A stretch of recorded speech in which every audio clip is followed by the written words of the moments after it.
권사님 몇 분과 신방을 갔습니다. 신방을 마치고 밖으로 나왔을 때에 한 권사님이 이렇게 말씀하셨습니다. 같이 점심 먹으러 가요. 그런데 함께 하기로 했던 어느 성도님이 급하게 볼 일이 있으셔서 함께 하지 못했습니다. 그래서 함께 점심을 드시고 싶은 이 권사님이 그분에게 전화를 하셨습니다. 그리고 기다릴 테니 오세요 라고 이야기했습니다. 이미 거리가 멀리 있기에 다시 오기까지는 좀 많은 시간들이 소요되는 상황이었습니다. 그때 이 권사님이 농담 반 진담 반으로 이렇게 말씀하셨습니다. 내가 언제까지 살지 모르는데 오늘이 마지막이 될 수도 있으니 얼른 오세요. 그런데 결국 점심을 함께 하지 못했습니다. 그게 그 권사님과 나눈 마지막 대화였습니다. 어느 장로님이 공교롭게도 식사하실 때에 제 앞에 앉아 계셨습니다. 장로님, 내일 수술 잘 되실 거예요. 함께 기도할게요. 힘내세요. 그 장로님의 특유의 나지막한 목소리로 고마워요. 이렇게 말씀하셨습니다. 그것이 그 장로님을 뚜렷하게 본 마지막 모습이었습니다. 지난주 목요일부터 제가 많이 아팠습니다. 가만히 서 있기조차도 힘들었습니다. 어떻게 해야 될까? 금요 기도회를 도저히 인도할 수 없을 것 같았어요. 장로님께 말씀드려서 제가 오늘 도저히 안 될 것 같아요. 장로님 좀 해주시면 좋겠습니다. 그런데 그거 아세요? 꼭 그렇게 힘들 때에 해야 되는 일들이 마구 몰려오기 시작합니다. 다음날 제가 오전에 장례식에 가야 했고 저녁에는 금요기도회를 인도해야 했습니다. 그리고 그 다음날은 어느 성도님의 필요를 채워줘야 했고 오후 시간에는 교회차 고치는 것이 예약되어 있었습니다. 그리고 주일은 말씀을 전해야 되는 많은 일정들이 있었습니다. 어떻게 해야 될까?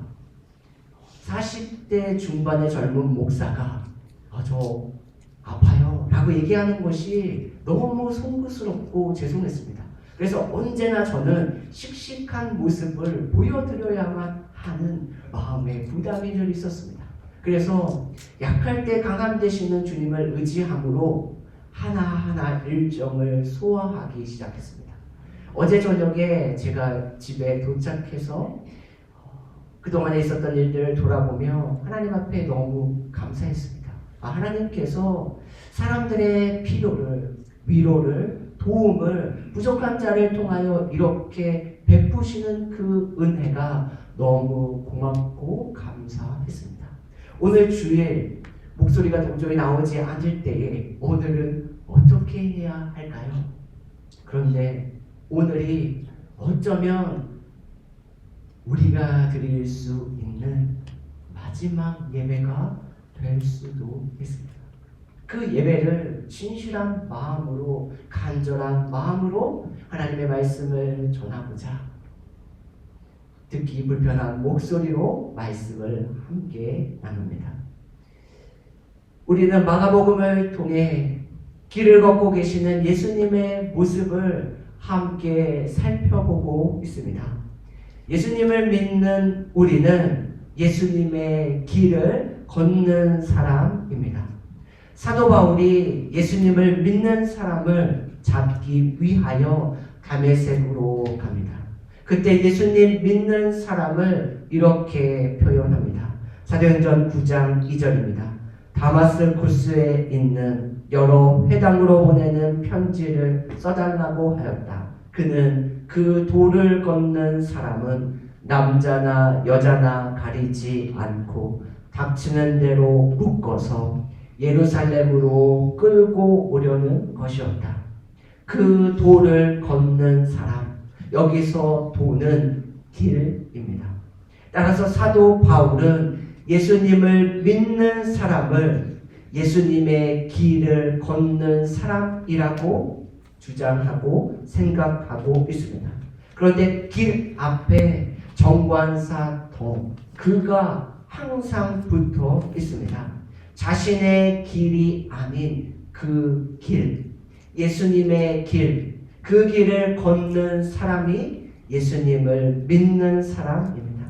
세례 요한이 예수님의 길을 준비합니다. 그리고 세례 요한이 준비한 길을 예수님이 걸어갑니다. 예수님이 길을 걷는 동안 예수님의 인기와 명성은 높아져 갑니다. 마가복음 1장 28절입니다.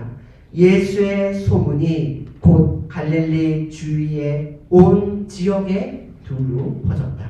마가복음 1장 33절입니다. 온 동네 사람이 문 앞에 모여들었다.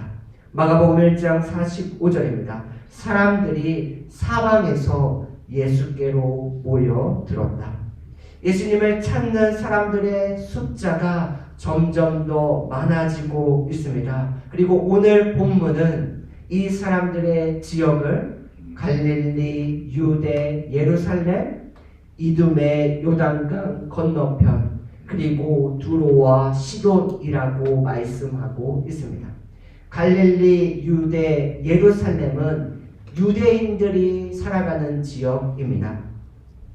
이두메와 요단강 건너편은 유대인과 이방인이 함께 섞여서 살아가는 지역입니다.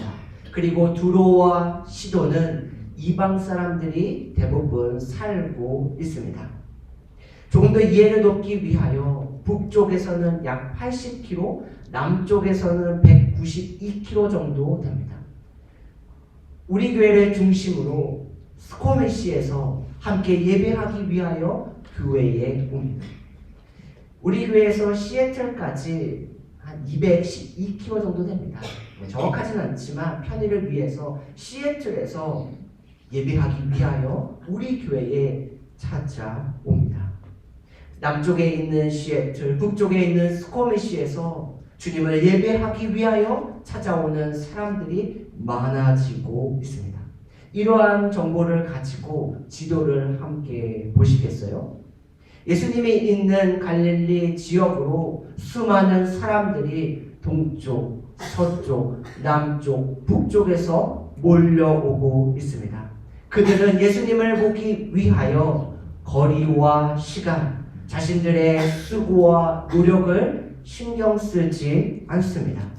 이 사람들이 예수님께 모여든 이유가 무엇입니까? 예수님이 많은 사람들을 치유해 주셨습니다. 그리고 사람들이 이 소문을 듣습니다. 그래서 병에 걸린 사람들이 고침을 받고자 예수님께 나아옵니다. 상상해 보시겠어요?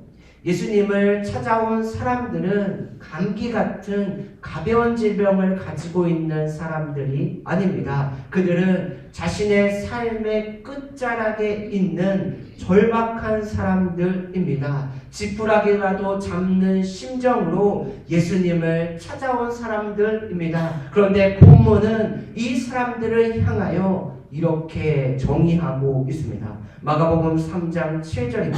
그리고 예수님이 그의 제자들과 함께 바닷가로 물러가셨다. 그리고 많은 무리가 갈릴리와 유대로부터 따라왔다. 마가복음 3장 8절입니다. 그리고 예루살렘과 이두메와 요단강 건너편과 두로와 시돈 근처로부터 많은 무리가 그가 행한 모든 것을 듣고 그에게로 왔다. 마가복음 3장 9절입니다. 그리고 그는 무리 때문에 작은 배 하나가 그에게 대기하도록 제자들에게 말씀하여 그들이 그를 둘러싸 밀지 못하게 하셨다. 이 사람들이 누구입니까? 성경은 무리라고 정의하고 있습니다. 조금 냉정하게 들리지 않으세요? 사람들이 자신의 병을 고침받기 위해서 예수님을 찾아왔습니다. 그런데 그 사람들을 성경 기자는 무리, 군중이라고 표현하고 있습니다. 조금 지나치다고 생각하지 않으시나요? 여기에는 그 이유가 있습니다. 오늘 본문은 어울리지 않는 두 가지 이야기를 함께 기록하고 있습니다. 첫 번째 말씀은 지금까지 우리가 함께 나눈 내용입니다. 두 번째는 이것입니다. 마가복음 3장 11절입니다. 그리고 더러운 영들이 그를 볼 때에는 그 앞에 바싹 엎드렸다. 그리고 당신은 하나님의 아들이십니다. 라고 말하며 소리 질렀다. 예수님을 하나님의 아들이라 고백하고 외친 존재가 무엇입니까? 그들이 누구입니까? 귀신입니다. 조금 이상하지 않으세요? 오히려 예수님을 찾아온 무리들이 예수님이 누구신지를 고백해야 하지 않을까요? 그런데 오히려 귀신이 예수님이 누구신지를 고백하며 알고 있습니다. 이번이 처음이 아닙니다. 마가복음 1장 34절입니다. 그는 갖가지 병으로 아픈 많은 사람들을 고치셨다. 이번에도 예수님은 많은 사람들을 고쳐 주셨습니다. 그리고 많은 귀신들을 내쫓으셨다. 그리고 그는 귀신들이 말하는 것을 허락하지 않으셨다. 이는 귀신들이 그를 알고 있었기 때문이다. 마가는 예수님께 고침받은 많은 사람들을 동일하게 무리라고 표현합니다. 그리고 귀신들이 예수님에 대해서 알고 있다고 기록하고 있습니다. 무리들은 예수님이 어떤 분이신지 관심이 없습니다. 그들의 최대 관심사는 자신의 목적, 즉 병이 낫는 것에만 있습니다. 그들은 그 길이 아닌 자신들의 길에 마음이 빼앗긴 사람들입니다. 그래서 오늘 말씀은 그들이 무리일 수밖에 없음을 귀신들과 대조하며 부각시키고 있습니다. 그래서 제자가 되어야 하는 사람들이 오히려 무리가 되고 있음을 보여주고 있습니다. 오해하지 않기를 원합니다. 그렇다고 귀신이 제자는 아닙니다. 단순히 무리의 존재를 부각시키기 위하여 귀신의 고백을 기록하고 있습니다. 무리에 대해서 조금 더 살펴볼까요? 마가복음 11장 8절입니다. 많은 사람들은 자기들의 겉옷을, 또 다른 이들은 들에서 벤 나뭇가지를 길에 펴며, 마가복음 11장 9절입니다. 앞에서 가고 뒤에서 따르는 자들이 소리 지르되 호산나 찬송하리로다 주의 이름으로 오시는 이여. 마가복음 11장 10절입니다. 찬송하리로다 오는 우리 조상 다윗의 나라여 가장 높은 곳에서 호산나 하더라. 많은 사람들이 예수님이 예루살렘으로 들어오시는 그 길을 환영하고 응원하고 큰 소리로 외쳐 찬양하고 있습니다. 그런데 그 많은 사람들의 기대가 무엇입니까? 예수님의 신적인 능력을 통한 이스라엘의 독립입니다. 그런데 그들의 목소리가 어떻게 바뀌나요? 마가복음 15장 11절입니다. 그러나 대제사장들이 무리를 중동하여 도리어 바라바를 놓아달라 하게 하니, 마가복음 15장 12절입니다. 빌라도가 또 대답하여 이르되 그러면 너희가 유대인의 왕이라 하는 이를 내가 어떻게 하랴. 마가복음 15장 13절입니다. 여기서의 그들도 무리들입니다. 그들이 다시 소리 지르되 그를 십자가에 못 박게 하소서. 무리는 더 이상 자신에게 유익과 이익이 없음을 알았습니다. 그러자 그들의 목소리가 예수님을 찬양하는 것에서 예수님을 십자가에 못 박는 것으로 바뀌고 합니다. 우리가 읽지는 않았지만 오늘 말씀 이후에 예수님은 무리가 아닌 12명의 제자들을 세우십니다. 우리는 예수님과 예수님이 주시는 선물 중에 어느 것에 마음이 빼앗겨 있습니까? 우리는 지금 어느 길 위에 서 있습니까? 우리는 지금 무슨 길을 걷고 있습니까? 이스라엘 백성들이 하나님의 도우심으로 여리고 성을 무너뜨렸습니다. 그러나 이스라엘 백성들은 여리고 성보다 더 작은 아이성 전투에서 패배하고 맙니다. 그 이유가 무엇입니까? 여호수아 7장 20절입니다. 아간이 여호수아에게 대답하였다. 제가 진실로 주 이스라엘의 하나님께 죄를 지었습니다. 제가 저지른 일을 말씀드리겠습니다. 여호수아 7장 21절입니다. 제가 전리품 가운데에서 신할에서 만든 아름다운 외투 한 벌과 은 200세겔과 50세겔이 나가는 금덩이 하나를 보고 탐이 나서 가졌습니다.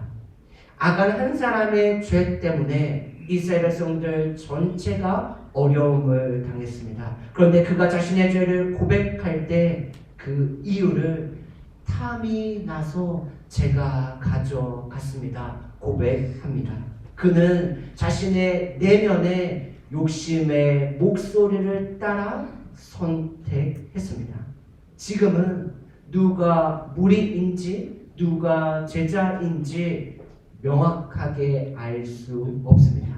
어느 정도 구별할 수 있을 뿐입니다. 그러나 자신의 이익과 유익, 그것과 맞닿는 그 순간에 우리가 제자인지 아니면 우리가 무리였는지가 분명하게 구분될 수 있습니다. 어느 권사님을 방문했습니다. 권사님은 폐암 진단을 받으셨고 삶의 마지막 순간을 준비하셔야 했습니다. 그 권사님이 저희를 향하여 반복적으로 고백했던 말씀이 있습니다. 우리의 소망은 하나님의 나라. 그런데 죽음이 뭐가 두렵겠어요? 우리의 소망은 하나님의 나라. 그런데 죽음이 뭐가 두렵겠어요? 그렇게 이 말씀을 반복해서 계속 하셨습니다. 권사님이 입술로 자신을 향하여 그렇게 고백하고 선포하여도 권사님의 마음이 얼마나 힘드실까? 권사님의 생각은 얼마나 복잡하실까 생각하니 마음이 불편하고 편하지는 않았습니다. 우리는 제자와 무리 중 어느 것에 더 가깝나요? 우리 중 제자와 무리의 경계선 가운데 계신 분이 있으세요? 우리 가운데 아직 예수님에 대한 믿음이 없어서 무리 가운데 속해 있는 분들이 계시나요? 우리 모두 자신의 유익과 이익이 아닌 예수님의 말씀을 따라 살아가는 제자가 되기를 소망합니다. 시편 74편 2절에 다윗은 아삽은 이렇게 고백합니다. 나는 거의 넘어질 뻔하였고 나의 걸음이 미끄러질 뻔하였구나. 때로는 넘어질 때가 있습니다. 때로는 미끄러질 때가 있습니다. 그런데 자세히 보시면 넘어지고 미끄러진 것이 아닙니다. 거의 넘어질 뻔, 미끄러질 뻔. 아직 미끄러지지 않았습니다. 넘어지지 않았습니다. 아직 기회가 우리에게 남아 있습니다. 시편 37편 24절입니다. 어쩌다 비틀거려도 주님께서 우리의 손을 잡아주시니 넘어지지 않는다. 아직 우리에게 기회가 남아 있습니다. 그 기회를 무엇으로 채우시겠습니까?